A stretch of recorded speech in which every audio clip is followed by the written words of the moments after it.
Assalamualaikum warahmatullahi wabarakatuh. Kembali lagi di Super Review, dan kali ini saya akan mereview sebuah alat bantu dengar digital yang cukup bagus juga, karena selain bisa dicas, dia ada kotak penyimpanannya dan juga harganya masih masuk di kantong tentunya. Oke, biar tidak penasaran, ikuti terus video ini.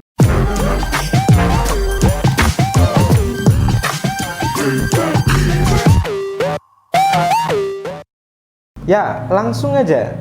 Kotaknya seperti ini ya. Terlihat simple, tidak terlalu besar, tapi terlihat padat. Setelah itu kita langsung buka aja biar teman-teman nggak penasaran isinya kayak gimana. Ya. Di sini kita mendapat sebuah charger. Chargernya warna hitam ya. Dan colokannya colokan Indonesia seperti biasanya. Di sini ada colokannya seperti colokan HP. Jadi ketika model kayak gini, misalkan charger ini rusak, bisa ya diganti dengan colokan HP. Tapi tidak disarankan, soalnya biasanya voltasenya beda. Yang paling bagus tetap pakai charger bawaan dari alat bantu dengarnya ya. Setelah itu kita dapat apa lagi? Nah, kita juga dapat kabel untuk ngecasnya. Ini berapa panjangnya? Kita cek. Sekitar 30 cm kayaknya, ini nggak terlalu panjang tapi cukup tebal. Ini kabelnya, dia modelnya micro, kayak micro USB ini. Setelah itu ada buku panduannya dan foto dari alat bantu dengarnya, dan pasti juga ada ini alat bantu dengarnya. Ini kotaknya cukup bagus dan kuat juga. Jadi ketika dibawa kemana-mana enak ini. Untuk membukanya, nah kayak gini nggak bisa langsung dibuka. Di sini ada tombolnya ternyata. Jadi di sini ada tombolnya ya, ada tulisan press di situ. Ketika buka kalian tekan. Ternyata tombolnya juga terbuat dari plastik yang empuk kayak karet gitu. Jadi kesannya eksklusif. Nah ketika kita buka kayak gini, terlihatlah alat bantu dengarnya. Tidak hanya alat bantu dengar ya, kita juga mendapat ini beberapa pilihan karet telinga dan juga alat pembersihnya, dan tentu saja alat bantu dengarnya. Mari kita bahas dulu fitur-fiturnya kayak gimana. Kita singkirkan dulu ya. Jadi alat bantu dengarnya seperti ini.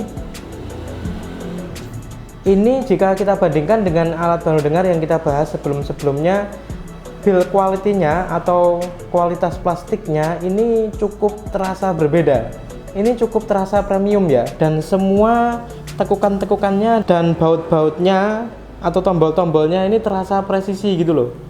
Jadi beda kelas ini memang. Oke, di bagian paling bawah di sini ini ada lampu indikator. Biasanya nggak ada untuk yang tipe-tipe sebelumnya. Ini ada lampu indikatornya untuk ngecas, dan di sini ada tombol on off-nya. Ketika ke 0 ini berarti off, ketika ke bawah ini berarti on.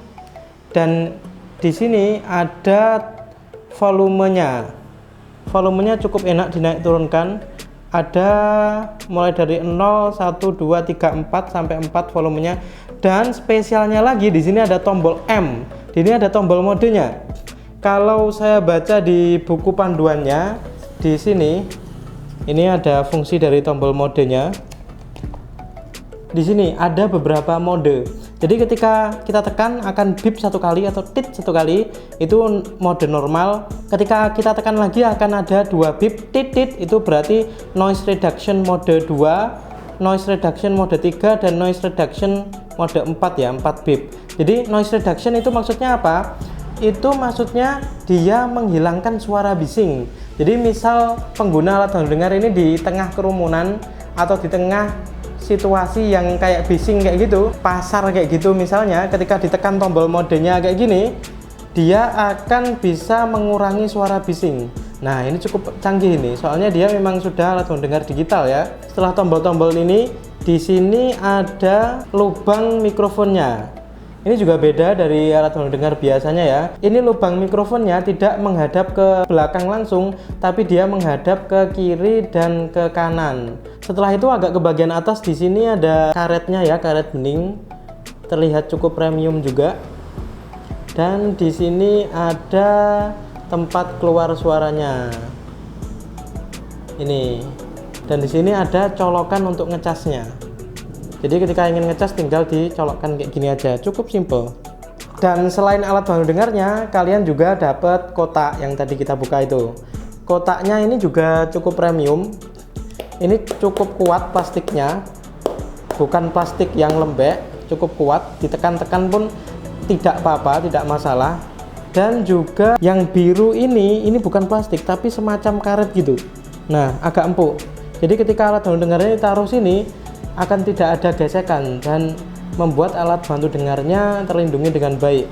Atasnya pun di sini ada kayak gabus kayak gitu untuk melindungi alat bantu dengarnya. Jadi ketika kalian bepergian tinggal taruh alat bantu dengarnya di sini maka akan cukup aman. Dan tadi ketika saya cek harganya nggak sampai Rp500.000, padahal bisa dicas dan build quality-nya atau kualitas plastiknya ini sangat bagus saya rasa. Ketika dibandingkan dengan alat bantu dengar yang 200 ribuan lumayan jauh berbeda kualitas plastiknya ya. Mari kita coba kayak gimana ngecasnya, oke? Untuk ngecasnya juga cukup mudah. Yang pertama cukup sediakan colokannya tentu aja ya. Setelah itu adapter chargernya tadi kita buka aja, ini belum pernah dibuka.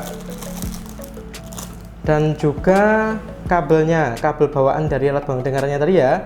Setelah itu tinggal dicolokkan aja di sini. Oke, setelah kita colokkan ke listrik, setelah itu kita colokkan ke alat bantu dengarnya.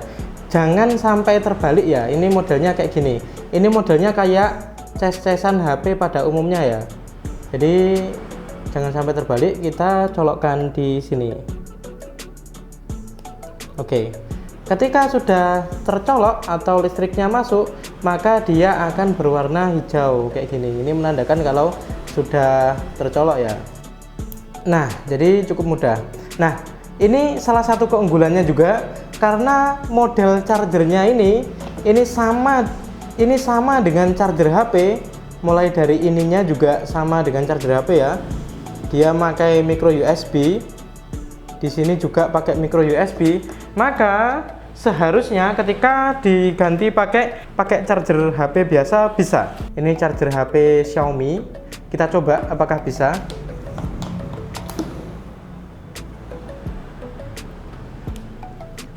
Ternyata bisa juga guys. Misalkan ada kabel yang rusak, misalkan kabelnya ini putus, misal bisa diganti pakai kabel HP biasa. Nah, kayak gini. Oke. Atau misalkan batok kepalanya ini yang rusak, tetap pakai kabel yang dari alat bantu dengarnya, kita bisa colokkan ke charger HP kita. Nah, ini salah satu keunggulan sih.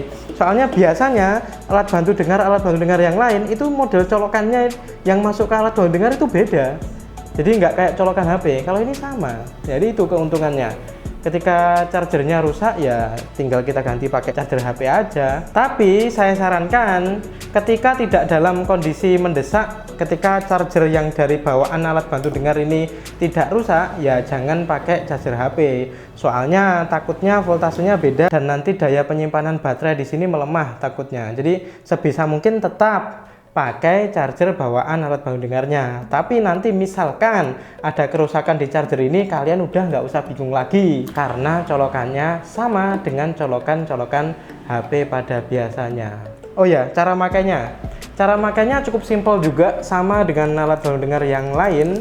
Jadi ketika kalian pengen pakai ya tinggal pertama pilih ukuran karet telinga yang pas. Cara ganti karet telinganya juga mudah, tinggal lepas saja kayak gini. Setelah itu pilih. Kenapa ukuran karet telinga itu penting? Ya karena kalau tidak pas itu biasanya bunyi berdenging kayak gitu, kayak gitu. Soalnya ada kebocoran suara. Jadi pastikan karet telinga ini pas di telinga kalian atau telinga si pemakai alat bantu dengar ini, biar tidak ada feedback atau suara berdenging. Jadi sebelum pakai paskan dulu, pilih-pilih dulu karet telinga yang pas. Setelah berasa pas dengan lubang telinganya, baru dipakai kayak gitu, oke? Ketika nge-on kan, biar tidak bunyi berdenging, pilih volume 2 dulu misalnya kayak gitu. Setelah itu baru kalian on kan. Nah, ketika kurang keras, baru deh dikeraskan ke volume 3 atau ke volume 4. Oke. Ketika sudah dikeraskan dan sesuai tingkat suaranya dengan tingkat pendengaran kalian, setelah itu bisa pilih mode. Nah, enaknya pilih mode ini bisa sambil terpasang di telinga. Jadi nggak usah dilepas dulu kan, soalnya tinggal pencet-pencet gini aja, tit tit tit kayak gitu. Pilih mode reduction yang paling pas. Mode ini untuk menentukan kebisingan. Jadi ketika kita tekan, nanti bisingnya semakin berkurang. Nah, nanti nyaman yang mana? Lebih enak yang keras atau lebih enak yang lembut suaranya? Ini ada modenya ini. Oke, jadi saya rasa cukup bagus ini. Jadi ya cukup layak dibeli lah ketika ada budgetnya. Tapi ketika dirasa cukup mahal, harga segitu, masih ada juga alat bantu dengar yang harganya sekitar 100 ribuan dan kualitasnya juga masih lumayan juga. Jadi saya rasa bisa dicoba dulu, mungkin mulai dari yang murah. Ketika yang murah nggak cocok, bisa beli yang mulai yang mahal kayak gini. Saya rasa udah cukup jelas ya. Ketika masih ada pertanyaan lagi mengenai alat bantu dengar ini, tulis saja di kolom komentar. Oh ya, ketika kalian ada yang tanya belinya di mana, belinya di Instagram Pusat Alat Bantu Dengar. Nanti saya kasih linknya juga di deskripsi. Oke, jangan lupa subscribe karena masih ada banyak lagi barang-barang menarik yang akan saya review nantinya. Oke, see you on the next video. Wassalamualaikum warahmatullahi wabarakatuh.